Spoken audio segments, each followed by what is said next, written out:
From a life of parties and open bars to life now behind bars, in the past week, P. Diddy has seen some major lifestyle changes. And now we're getting reports that Diddy isn't eating while in jail, and it could be because he thinks someone's trying to poison his food. Plus, he's been transferred to a protective unit that already houses convicted fraudster Sam Bankman-Fried. So what's it like for a high-profile defendant like Diddy to be locked up in one of the most run-down and violent jails in the US? For that, we'll turn to criminal defense attorney and law and crime legal analyst Imran Ansari, who repped other high-profile defendants like Harvey Weinstein and 50 Cent. I'm Sierra Gillespie, and this is Law and Crime News. Alright, so big news out of New York, where P. Diddy has been held for more than a week in the Metropolitan Detention Center in Brooklyn. This comes after Diddy's arrest last Monday, following his indictment by a federal grand jury on charges of racketeering conspiracy, sex trafficking by force, fraud, or coercion, and transportation to engage in prostitution. The 14-page indictment lays out some pretty strong claims against Diddy, alleging he's guilty of sex trafficking, forced labor, kidnapping, arson, bribery, and obstruction of justice. The indictment goes on to allege Diddy showed a pattern of abuse, mostly against women, that included verbal, emotional, physical, and sexual abuse, including the use of extensive grooming tactics. There's also mention of something referred to as freak-offs, which are described as elaborate and produced sex performances that Combs arranged, directed, masturbated during, and often electronically recorded. During these so-called freak-offs, Diddy would often drug his victims, sometimes without their knowledge, to keep them obedient and compliant. Then, Diddy allegedly required these victims to have sex with prostitutes, and oftentimes he recorded that too. Again, these recordings were made without the victim's knowledge or consent. These freak-off sessions were facilitated by Diddy's associates, that the indictment refers to as part of the Combs enterprise. These associates would procure the sex workers, book the hotel rooms where these freak-offs would take place, and stock the rooms with necessities like baby oil and lube. Now is a good time to note that when federal authorities executed search warrants at two of Diddy's properties, they collected 1,000 bottles of lube and baby oil, which puts into perspective the severity and scope of these freak-offs. Also during these raids, federal authorities collected digital evidence of this alleged illegal activity. And they kind of had a heads up that Diddy was recording some of this. Multiple civil lawsuits filed against Diddy starting in November of last year allege he sexually assaulted the plaintiffs and often recorded it. Okay, I know you're multitasking when you're watching our videos, but if you're out running errands, listen up, this is for you. I have to tell you about the free app Upside that gets you cash back on daily essentials. I use it every time I pump gas. It's so easy and free, why not? All you have to do is get the Upside app and claim an offer for whatever you're buying. So you pay as usual and then just follow the steps on the app to get paid. To find out how much you could earn, click the link in the description to download Upside or scan the QR code on your screen and use our promo code LCNews to get an extra 25 cents back on every gallon on your first tank of gas.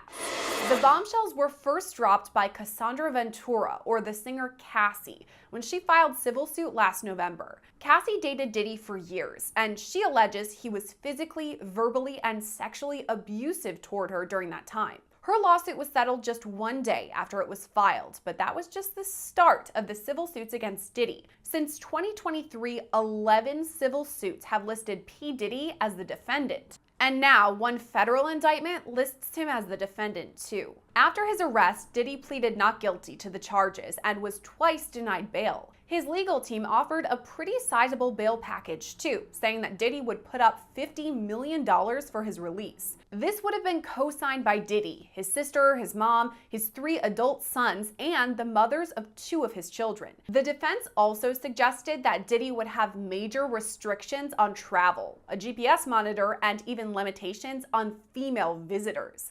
All this was presented last week, but U.S. District Judge Andrew L. Carter said no, arguing this bail package was insufficient to guarantee the safety of the community or to maintain the integrity of the case. So that meant Diddy was remanded to jail, specifically the Metropolitan Detention Center in Brooklyn. According to the Federal Bureau of Prisons, the jail, often referred to as just MDC, houses 1,218 inmates right now, of both genders. But according to Diddy's legal team, the jail is notoriously dangerous and run down. Diddy's attorney, Mark Agnifilo, argues there are major issues with the jail, citing violence, poor conditions, overcrowding, and staffing issues. He also cited some startling statistics.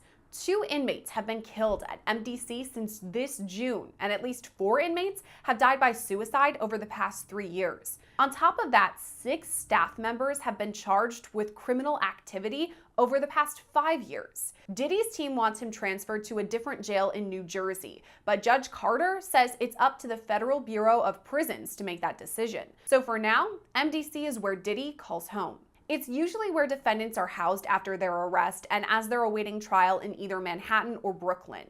But the issues at MDC are so severe that some judges even refuse to send defendants there at all. But even with its less than desirable conditions, MDC is no stranger to high-profile inmates. Previously housing R. Kelly, Ghislaine Maxwell, and Sam Bankman-Fried, who's actually there right now. Bankman-Fried was convicted of fraud and money laundering last November after the collapse of his cryptocurrency exchange, FTX. And as it happens, Bankman-Fried and Diddy are being housed in the same part of MDC, a unit for inmates that requires special protection. That's people like Diddy or Bankman-Fried who are high-profile names, but it also cares for inmates who may need protection as they assist with ongoing investigations in open cases. Since Diddy's move to this area of MDC, there are reports that he's spoken briefly to his children over the phone. Diddy has 7 children, ranging in age from 33 to 23 months old. According to reports, Diddy is concerned about how his kids are handling his arrest and detainment. And meanwhile, they're allegedly in a state of crisis after only experiencing Diddy as a loving, devoted father. Meanwhile, there are other reports that Diddy has stopped eating. This could be because he isn't enjoying the food, but it also could be because he's paranoid that someone is out to get him and may slip poison into his food. But is that likely or even possible? And what are the perils of MDC, especially for a high-profile defendant like Diddy? Here's where we have to bring in criminal defense attorney Imran Ansari, who represented other celebs like 50 Cent or Harvey Weinstein. He says Diddy's arrest wasn't surprising. I think we all saw the writing on the wall with Diddy in terms of the civil case leading to a federal investigation. We saw the raids on his residence. And I think that the indictment that we see now wasn't so much a surprise. And it was something that we expected arrest was going to come down the line. Now he has been arrested. He's been denied bail, so he is behind bars in Brooklyn. And there's been a lot of articles about this. His attorneys are saying that the conditions there at MDC are horrific, horrendous. They're not appropriate to stay in. What is your experience there? Is it really as horrendous as they're saying? I've had many clients who were housed in MDC Brooklyn, and I can tell you the reports that the facility is something that is less than desirable is 100% accurate. There's been a lot of reports of it being below standard in terms of prison standards. And of course, a prison isn't meant to be a comfortable place, but of course, they have to provide the basic human rights to their inmates. And MDC Brooklyn has been plagued with overcrowding, with violence, with poor food, with poor cleanliness. And P. Diddy, who is in a protective custody unit, is still experiencing all the bad things that MDC Brooklyn has to offer, and it doesn't have a lot to offer in terms of comfort or things that an inmate would be looking for. So obviously, anyone who's behind bars is hoping to have a nice place to sleep, food, comfort, as you were saying. But is this place really dangerous? I know that they listed a couple of statistics that there had been several suicides, even potentially murders. So is it possible that he could be in danger? So he's in protective custody now in the SHU unit, but his lawyer, Mark Agnifilo, pointed out recent events in that prison, and MDC Brooklyn has been plagued with a lot of violent acts. It's been really criticized in terms of the conditions that prison inmates have to live with, and certainly Diddy would be facing potential dangers because a prison by virtue of it being a prison, is not necessarily a good place to be. It's not a safe place to be, but particularly this facility is known to have a lot of problems in the last few years. What would it look like for Diddy in this protective care unit, I guess? He's separated from general population, but what is his day-to-day like? So Diddy's life in the shoe, in that specialized housing unit where he's been placed for his own safety, is going to be something that's rather routine and mundane. He's not going to be necessarily even enjoying some of the things that general population, aka Gen Pop, enjoys, because he's being in a special segregated unit for his own safety, which means he's going to be under more constant observation by guards. His comings and goings in and out of his cell for recreational time and for meal time are going to be more scrutinized. So although the SHU unit is technically for the prison inmate safety, and of course Diddy being a high profile inmate requires that, it also means more restrictions for that inmate. Following Diddy's arrest, we reported news that he was placed on suicide watch. It's unclear whether he was actually suicidal or if this was just a safety precaution, but we do know a mental health professional visits his cell at least several times a day. Is that possible for Diddy? He may not have these suicidal ideations, but it's just for his safety? It's pretty routine, especially for a high profile inmate to be placed on suicide watch, especially when they're going from a dramatic change from their life outside prison to a life inside prison, something that they may not be used to. It's typical and routine for an inmate like that to be placed on suicide watch for their own safety. And the prison kind of wants to make sure that, when all eyes are on them, that nothing happens on their watch. So we do know that Diddy's lawyers did say that he's ready and willing to fight the charges and ready to fight the allegations against him, and he's of sound mind. So it doesn't surprise me that he's placed on suicide watch by corrections simply for his own safety and in order for the prison to sort of CYA. So we're talking about this case simply because Diddy is a huge celebrity, a high-profile defendant who's now placed behind bars, a far cry from the mansions that we're used to seeing him in. What are some of the issues with having a high-profile defendant? Does it make things more dangerous, more difficult? What do you think? Well, being high profile in prison, based on knowledge from some of my own clients, is somewhat worrying for them, especially when they are coming from an environment which was a polar opposite from what they are experiencing in prison. So it's a shock. It's frightening. And of course, they have to deal with the real reality now that they are behind bars and they're facing criminal charges. It also presents a added sort of hurdle for us as attorneys who are defending a client like that, because we are obviously cognizant of the big change in their life that they're dealing with psychologically, and then also obviously the legal aspects of things, but also the court of public opinion. You are constantly looking at how the public is receiving your client or a defendant when they are high profile, and you are sort of tending to their needs because now they are dealing with such a dramatic change in their life. They went from mansion to prison, and sometimes that's a hurdle along with the legal fight all its own. And then there's the question of Diddy's communication. Who's he making contact with from the inside?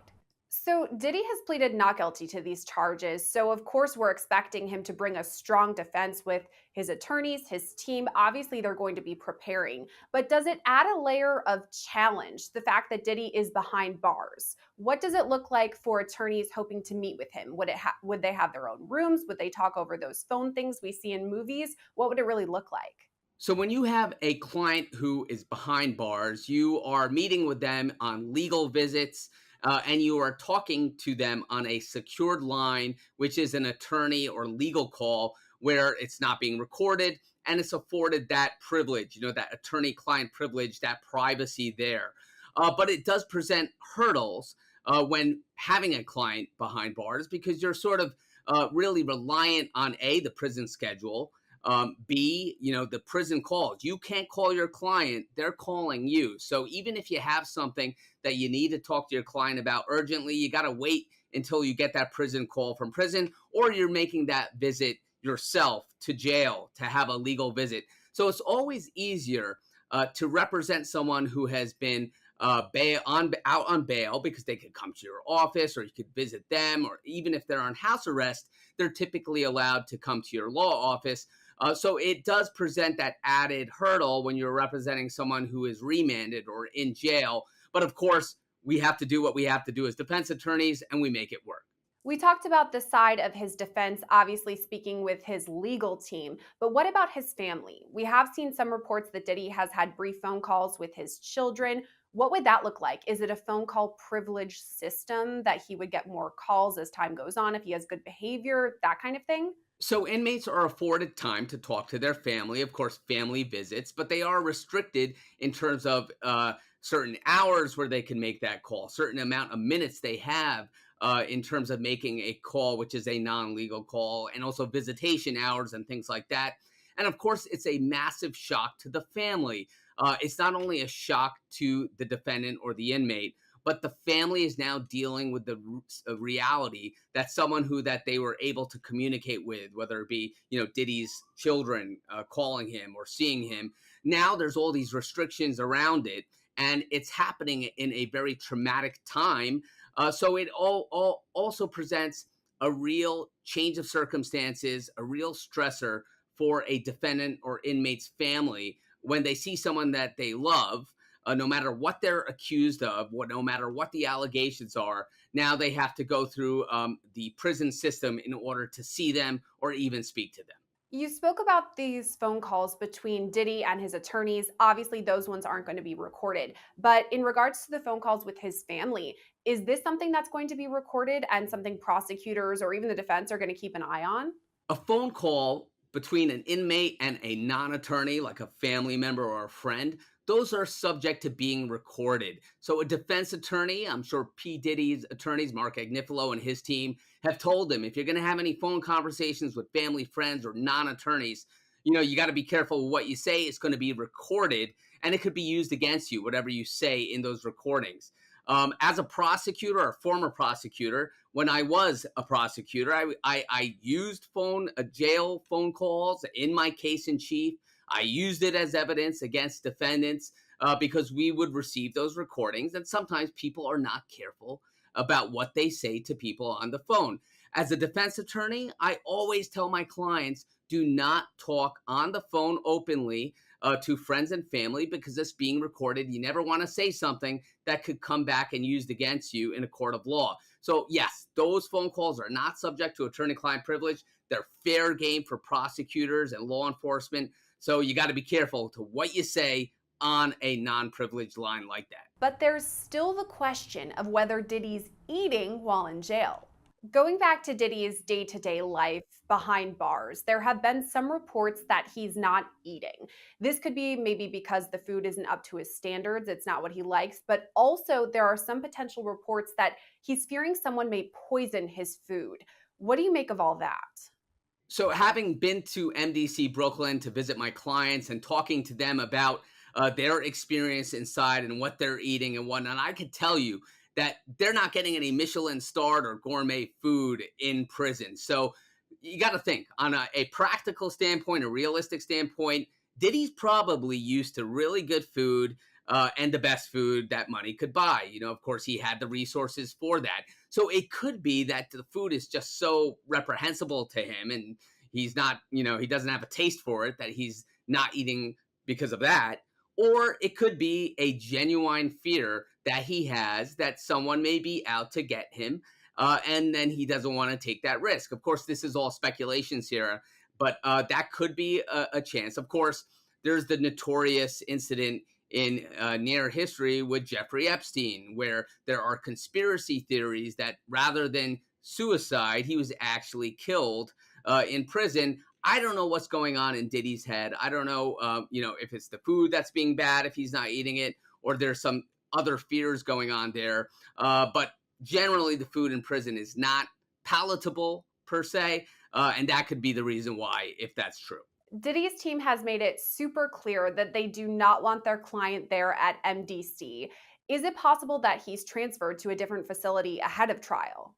I would imagine that P. Diddy's defense team, Mark Agnifilo and his team would be doing everything and anything to try to get Diddy out, right? They would probably be appealing, and I believe they are, the remand of Diddy and trying to get him out in a less restrictive and non-custodial detention, right? That could be house arrest where he's being monitored, or maybe to a different facility altogether. And I can speak that from clients that we've had at my firm and that I've represented, we've had inmates and clients go from one facility that may be less than desirable to another facility where they may be getting better care. Let's say if they have a medical problem, or just generally we're making a pitch to get them out of jail, that one prison to another. Of course, that's all in the discretion of prison officials, and it's not a given. But I would imagine that Diddy's attorneys are doing everything, to get him out of jail, right, and to have this remand reconsidered,